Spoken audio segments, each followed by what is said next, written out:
Salve, muito boa noite. Pois é, o Frente a Frente de novo, falando diretamente daqui do Planalto Central do país, aos estúdios da Rede Vida, aqui em Brasília. E vamos falar de política. Você sabe que a política mexe com a sua vida, define a escola do seu filho, a casa que você mora e projeta o seu futuro. E a política anda meio inquieta. O presidente Lula, em debates aí sobre as consequências deste fogo que quase arrebenta com o país, né? 60% do Brasil é sobre fumaças. Até que os narizes federais, as excelências, sentiram a fumaça que se espalhou por todo o país. E agora é administrar, saber realmente quais são as consequências, primeiro, físicas dos brasileiros, e depois as consequências de saúde. Isso tem que ser analisado. Mas a política é assim, já pensa no próximo problema. E o próximo problema é a eleição da presidência da Câmara dos Deputados. Isso está sacudindo aqui os bastidores da política.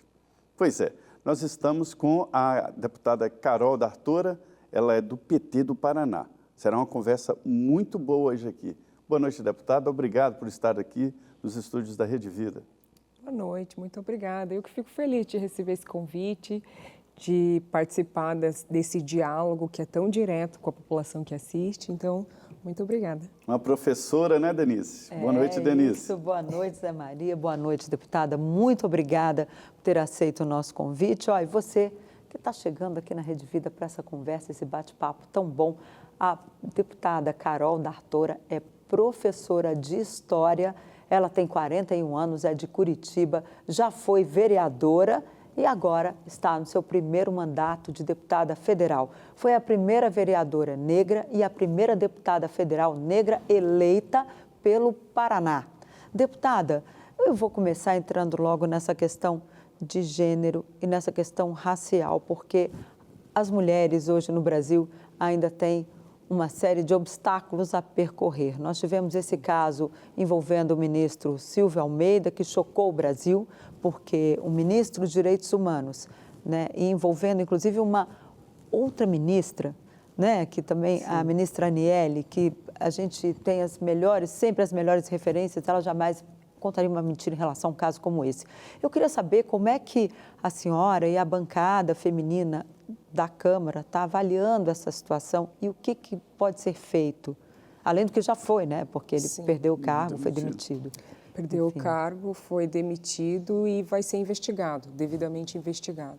Então, acho que as medidas cabíveis foram todas tomadas da maneira correta, no tempo hábil, no tempo certo. Inclusive, um elogio para o presidente Lula, que não hesitou em fazer aquilo que era necessário, porque muitas vezes em casos de assédio sexual, em decorrência de estarmos em um país machista ainda, misógino, infelizmente a gente está num país que no movimento de mulheres a gente costuma dizer que é um país que tem a cultura do estupro. No Brasil, nesse exato momento em que a gente está conversando, alguma mulher está sofrendo uma situação de abuso. Então, isso fala do peso do machismo no nosso país.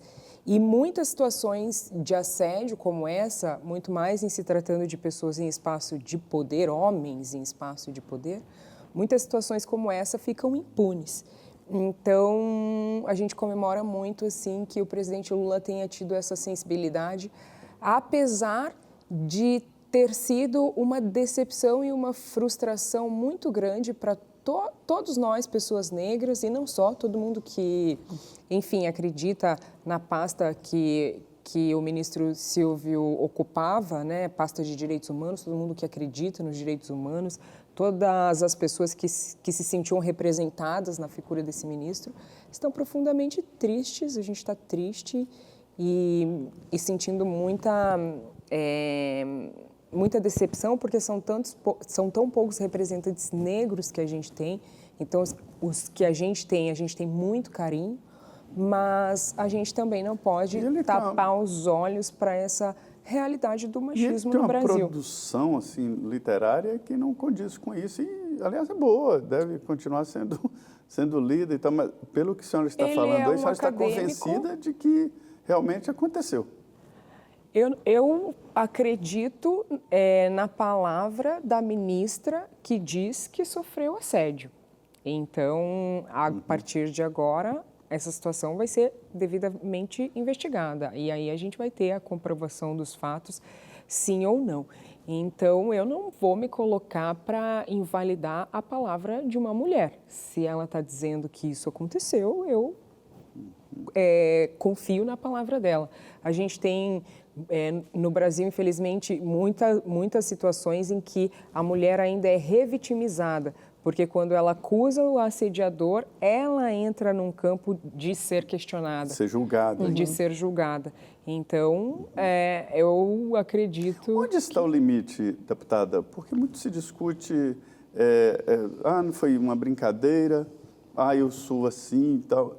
Na minha opinião, o limite é o seguinte, quando a mulher se sente assediada, é assédio. Onde está realmente esse limite que os homens estão aprendendo?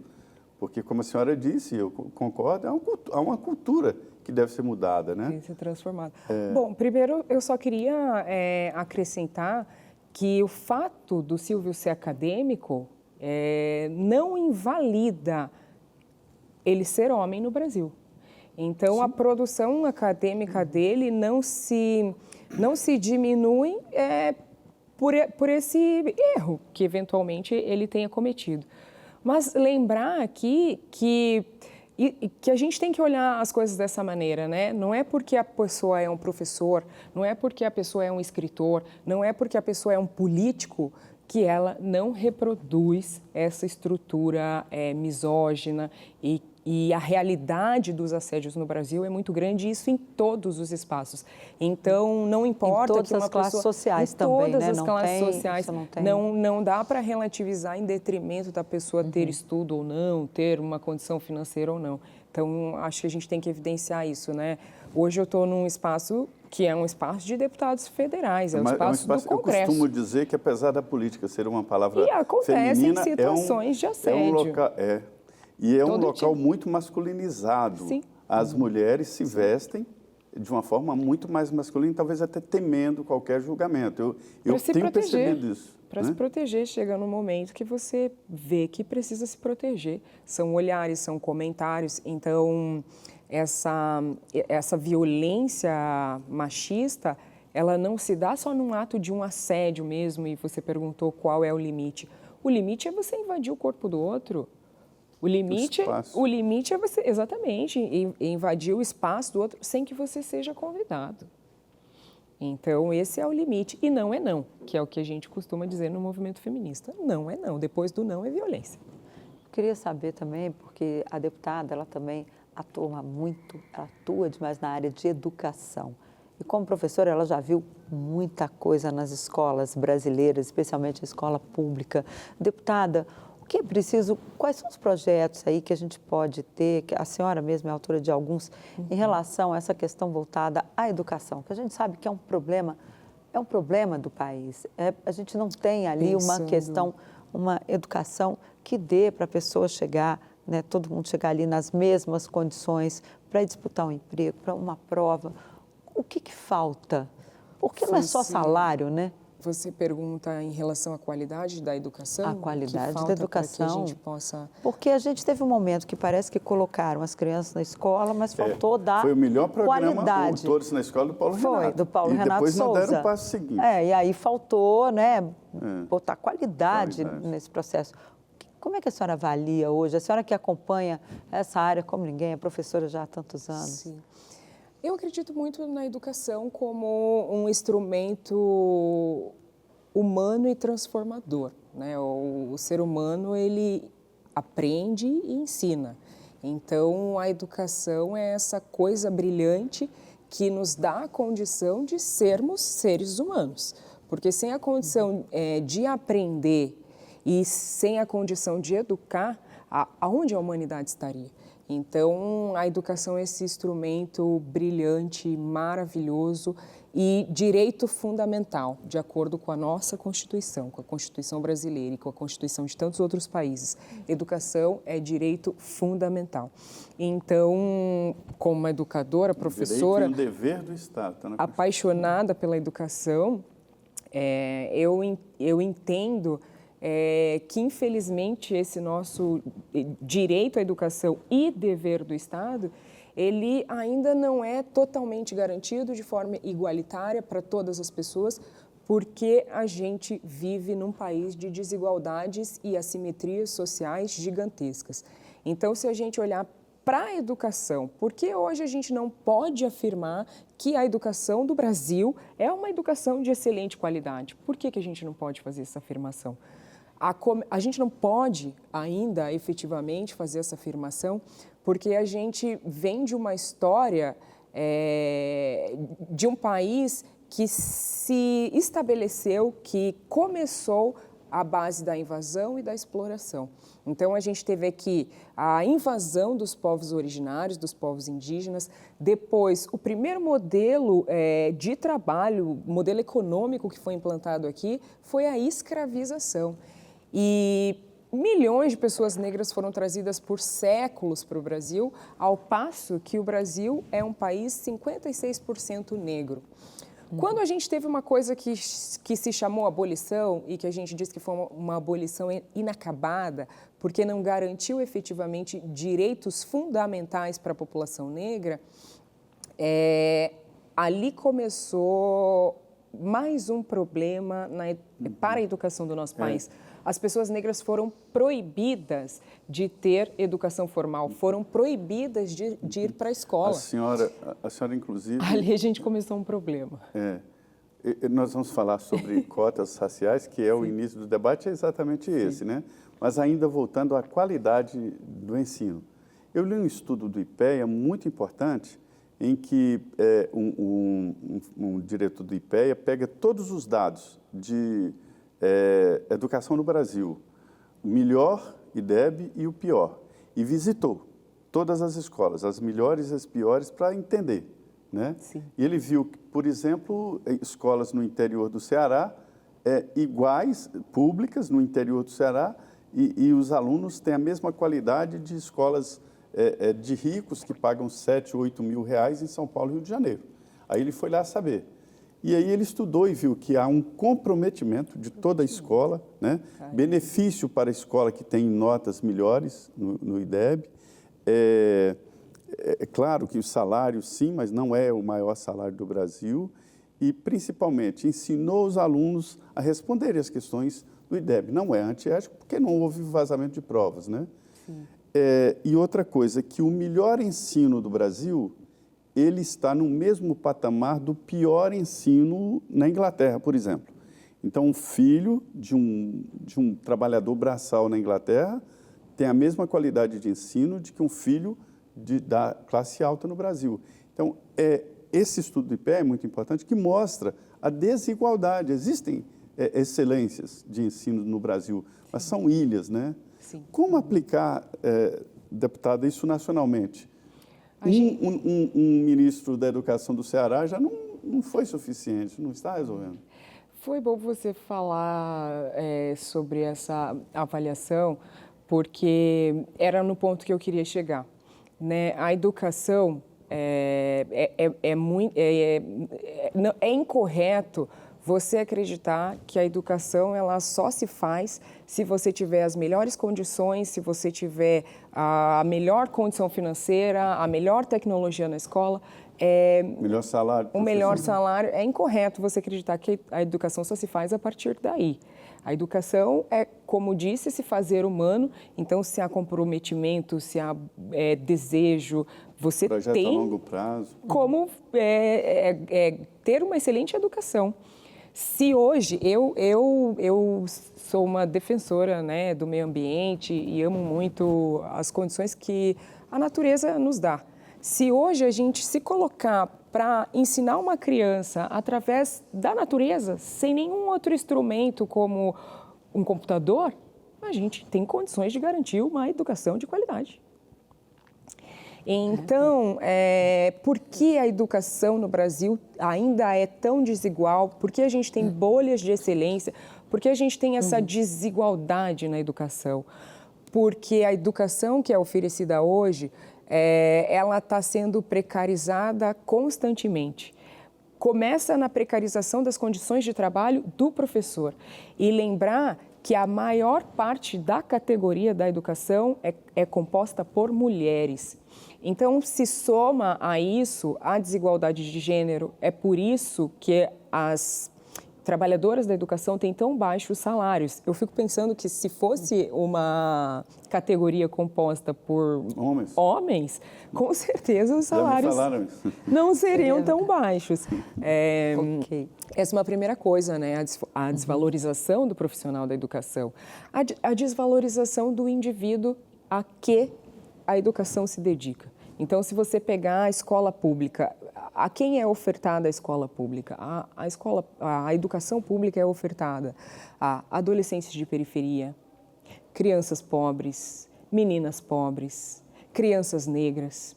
Então, existe ainda também a desigualdade de gênero, a desigualdade racial, a desigualdade de classe, que faz com que muitas vezes um prefeito, ele olhe para um bairro da cidade e ele diga, ali a creche pode ser de qualquer jeito, não precisa ter tecnologia nenhuma, o salário da educadora pode ser baixo, não precisa de psicóloga, não precisa de dentista, porque aquela comunidade não merece. E acaba reforçando, né? Isso reforça a nossa desigualdade. Nós vamos para um rápido intervalo. Eu convido você a permanecer aqui na Rede Vida.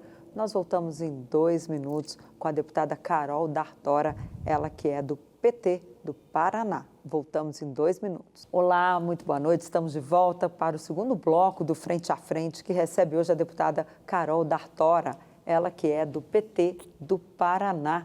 No primeiro bloco, você que acompanhou aqui sabe que a gente falou muito de educação e daquele caso envolvendo o ex-ministro de Direitos Humanos, Silvio Almeida. Mas esses não são os únicos temas que estão aí na ordem do dia. Um deles que está aí na agenda, que deve entrar tão logo os parlamentares voltem, né, do recesso eleitoral, isso é que a gente pode chamar assim, é essa questão ambiental. Ontem teve essa reunião dos 3 poderes, o presidente da Câmara chegou ali a lembrar que, olha, lá é difícil aprovar propostas, que ele não falou com esses termos, ele foi muito mais brando na fala dele, mas nas entrelinhas ele deu o recado, olha, ali o Congresso é conservador, é difícil aprovar punições maiores para quem desmata. E o presidente do Senado chegou a dizer, olha, não venhamos com populismo legislativo, alguma coisa nesse sentido, para também não ficar a culpa no Congresso sobre os problemas que o país está vivendo. Como é que a senhora avalia essa situação? O que é possível fazer na Câmara dos Deputados? A senhora que chegou tem aí um ano e meio, 1 ano e 9 meses, né, no Congresso. Como é que a senhora já deu para sentir ali como é que vai ser esse tema na casa? Esse tema é o tema do momento. É o ano em que mais a gente está falando de questões ambientais, porque, de fato, a gente está em face da urgência, né, das urgências climáticas e das emergências climáticas. É fato que a pauta ambiental ficou relegada a nada por muito tempo e foram muitos governos que não tiveram o olhar necessário para isso, que é o espaço onde a gente vive. Se o nosso meio ambiente não garantir as condições necessárias, a gente não tem como permanecer aqui. Então, foi um desprezo muito inconsequente. E agora as urgências estão aí, a gente viu o que aconteceu no Rio Grande do Sul, no estado do Paraná, que é o estado de onde eu venho, a gente passou por crise climática, por seca, a gente também passou por seca em meio à pandemia. E quais são e continuam sendo os principais desafios? Os principais desafios são que a gente tenha investimento efetivamente para garantir, por exemplo, a qualidade do ar. A gente está com a questão das fumaças agora. E muitas pessoas reclamando de dificuldade para respirar, a fumaça, enfim, fazendo com que as pessoas sintam ardência nos olhos. Essa situação... Existe impacto, né? Existe um impacto da fumaça nas nossas vidas. Então, eu visitei o Ministério da Saúde, o Ministério do Meio Ambiente, e uma primeira coisa que eles me mostraram é, Carol, tem município que nem sabe o que fazer porque não tem monitoramento da qualidade do ar. Então, se eles nem sabem que essa fumaça, em que nível ela está e quão prejudicial ela será, como é que eles vão produzir solução para isso? E a segunda coisa, como é que vai produzir solução se não tem equipamento, se não tem pessoal efetivamente para trabalhar nessa até área? O presidente Lula disse, né? Nós estávamos preparados para uma situação como essa.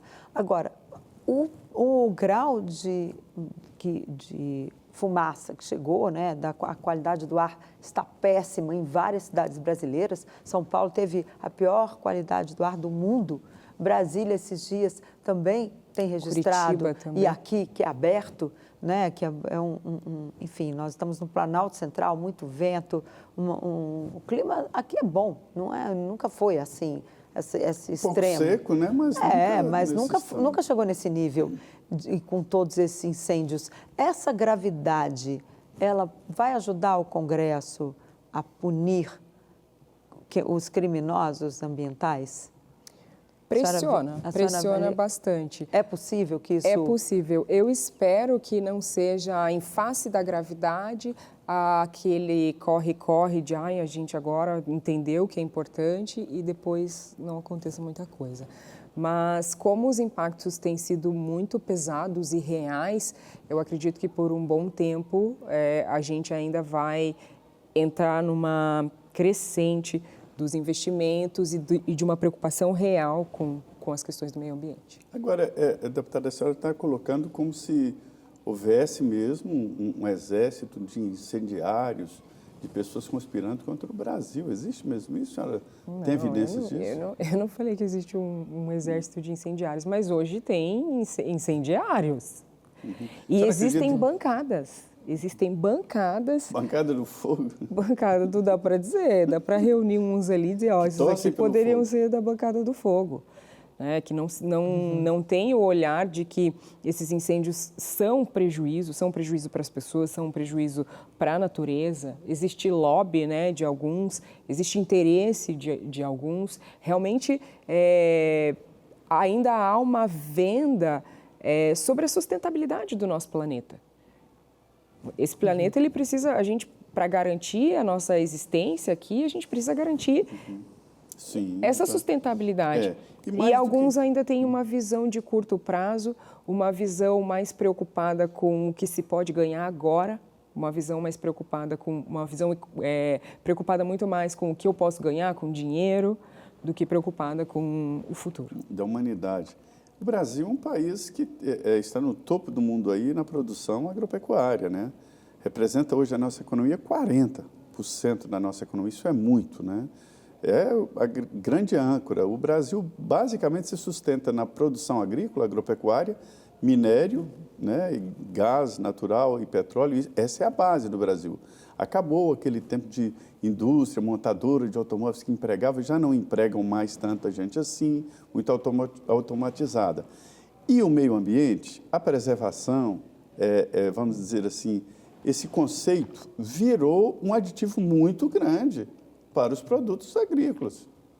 Sim, se a gente pensar não só os produtos agrícolas, mas se a gente pensar biocombustíveis, por exemplo, sim, um aditivo gigante. Eu gosto muito da nossa ministra, Marina Silva, que diz, né, ela demonstra isso, ela fala sobre isso e realiza essa política, de que a gente não precisa destruir para enriquecer, que a gente tem como gerar potencial econômico, a gente tem potencial econômico e a gente tem como gerar cada vez mais renda a partir da preservação, a partir da garantia de sustentabilidade. O agro entendeu isso já?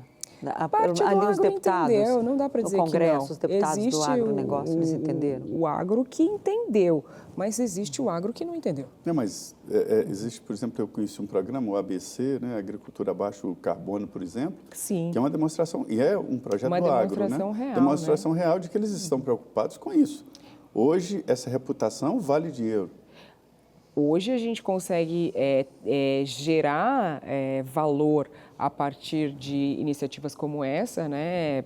Agricultura de baixo carbono, por exemplo, mas a gente ainda tem muito plantador de fumo envenenando regiões inteiras. Então a gente convive com essa dupla realidade. Não é porque cada vez mais existem pessoas do agronegócio que estão entendendo que é possível sim a gente fazer essa transição ecológica sem perder rendimento, que ainda não hajam aqueles que infelizmente nos prejudicam, como esses que estão botando fogo agora. Mas, deputada, não é justo dizer que o setor do agronegócio está botando fogo no Brasil. Mas eu não falei. Não. A senhora não falou, mas é porque fica uma insinuação. Não, a senhora não nessa entrevista, eu estou dizendo... Sim, em geral. Geral, né? Não é justo dizer isso. Eu acho que... Não, toda até generalização... porque a legislação brasileira é muito rígida, né? Toda generalização, ela é um pouco injusta, né? Agora, toda generalização, ela... Agora vai vir aí um projeto para aumentar as penas, né? A punição para os criminosos ambientais, né? E o presidente Lula chegou a insinuar numa entrevista, olha, teve gente aí no 7 de setembro dizendo que o Brasil ia pegar fogo. Ele chegou a citar isso, né? A senhora acredita, eu vou refazer ali a pergunta do Zé Maria, mas com essa conotação do presidente Lula, praticamente se referindo ali ao ex-presidente Jair Bolsonaro, né? Aqui a gente dá nome aos bois, sim. E aí, como é que é possível fazer essa associação, assim, de bolsonaristas com esses incêndios? Olha, é uma associação direta que eu não faço, mas também é possível dizer que a mentalidade bolsonarista, em geral, é uma mentalidade retrógrada. Isso é possível dizer. Então, eu não diria exatamente que agora tem um bolsonarista botando fogo. É o bolsonarista que está botando fogo. Mas a mentalidade do que é o bolsonarismo,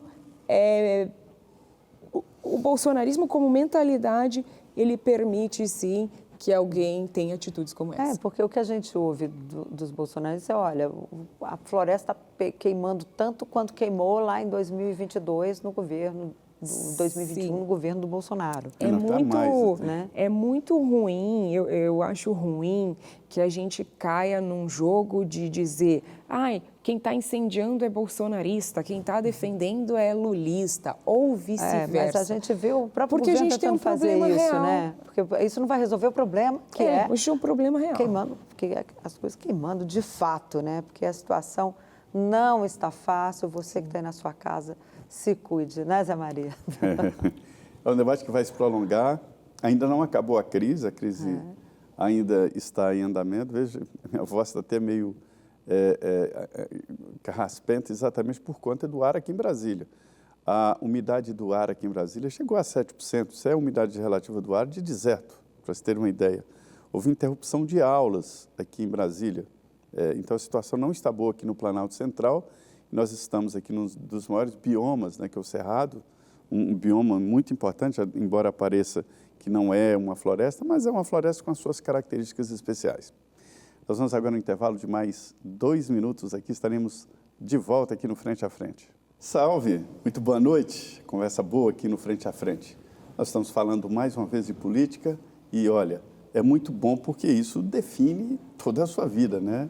A deputada Carol D'Artora, do PT, do Paraná, é a nossa convidada de hoje. Estamos aqui numa conversa muito boa. Ela é professora, cuida muito bem de educação, gosta de meio ambiente e é uma pessoa muito influente ali nos debates no Congresso Nacional.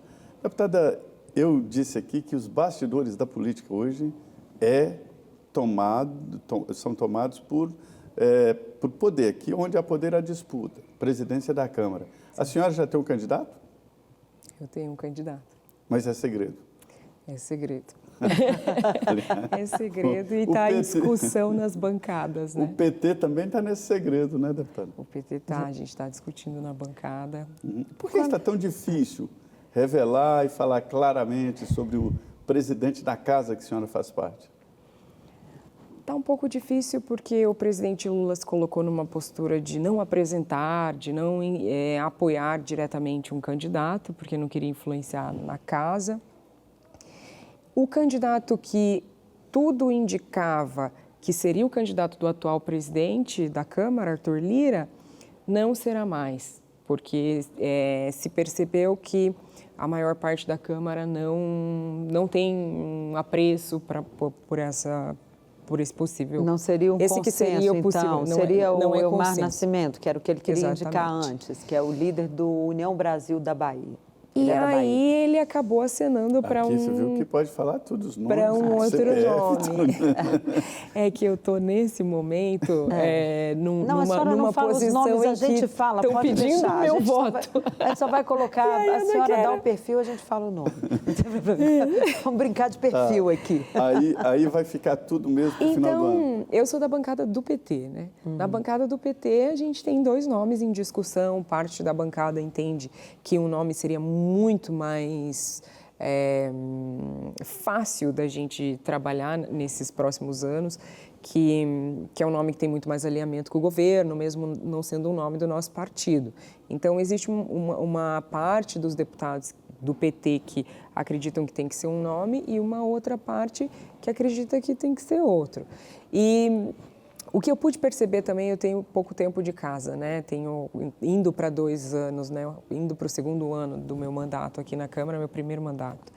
Eu percebo e tenho ouvido muito, e pude perceber na prática mesmo, que as relações pessoais falam muito dentro do Congresso. Muito especialmente mesmo. Nessa votação, né, Zé Maria? A gente que acompanha lá. As relações pessoais, elas ultrapassam bancada, elas ultrapassam partido, elas ultrapassam até mesmo esquerda e direita.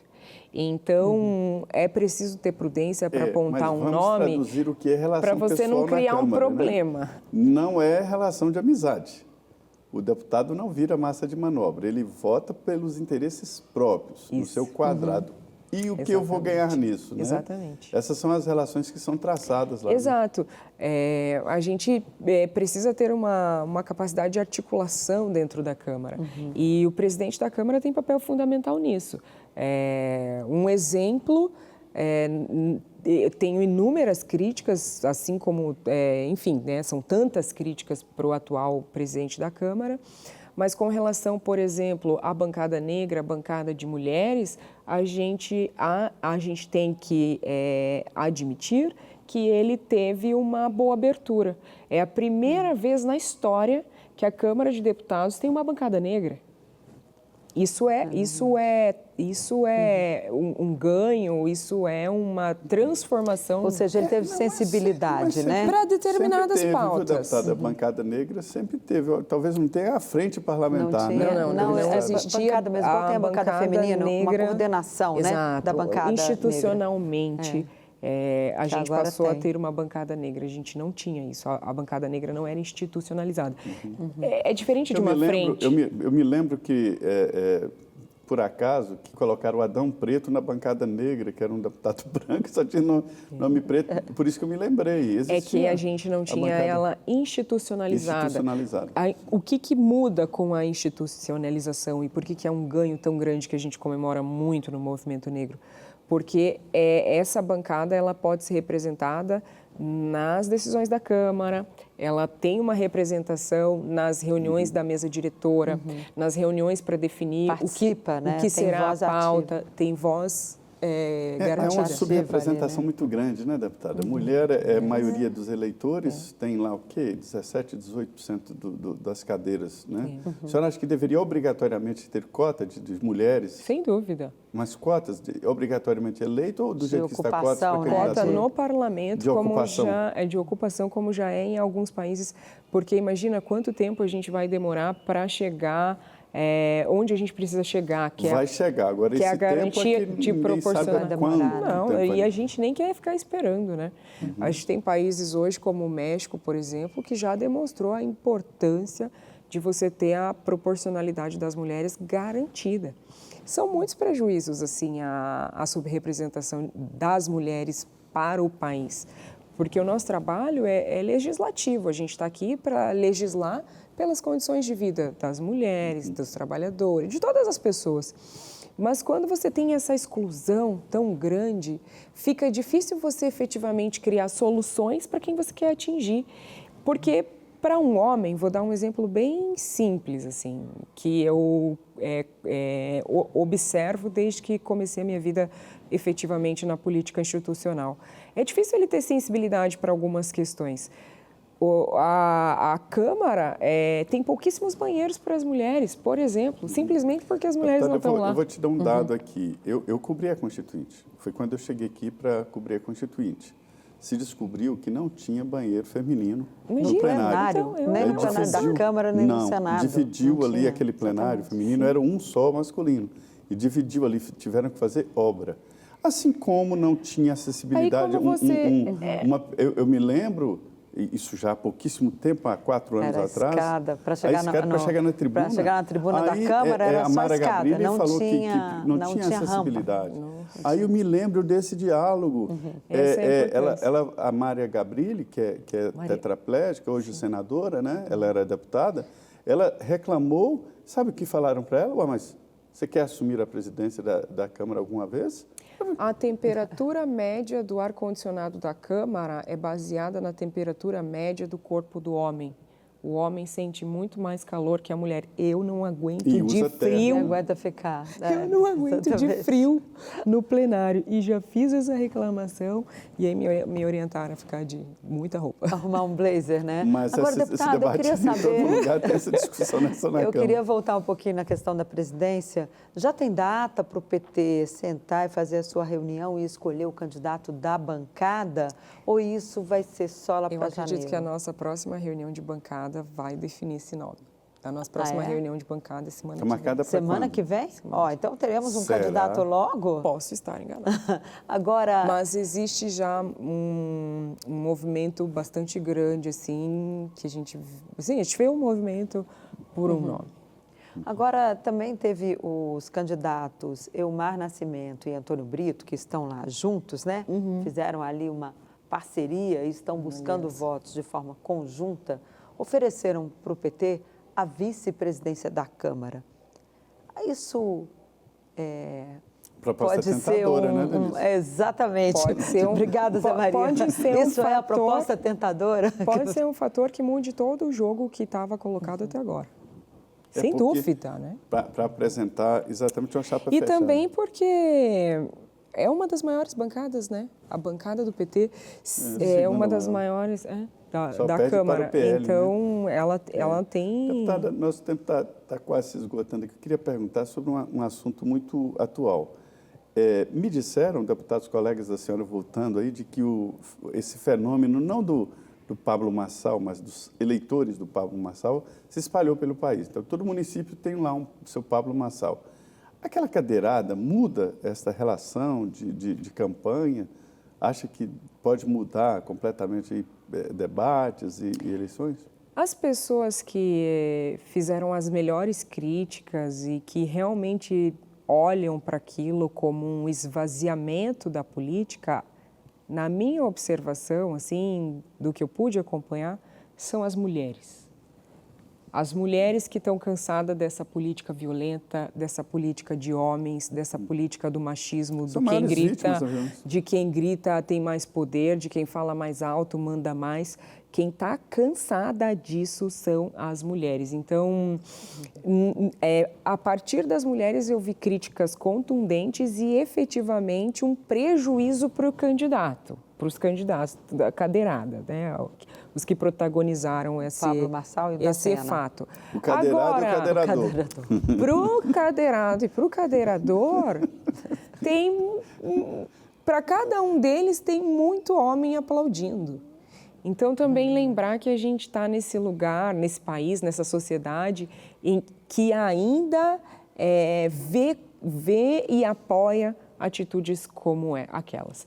Tem pessoas apoiando o Datena, tem pessoas aplaudindo o Datena, que teve coragem, fez o que todo mundo queria fazer.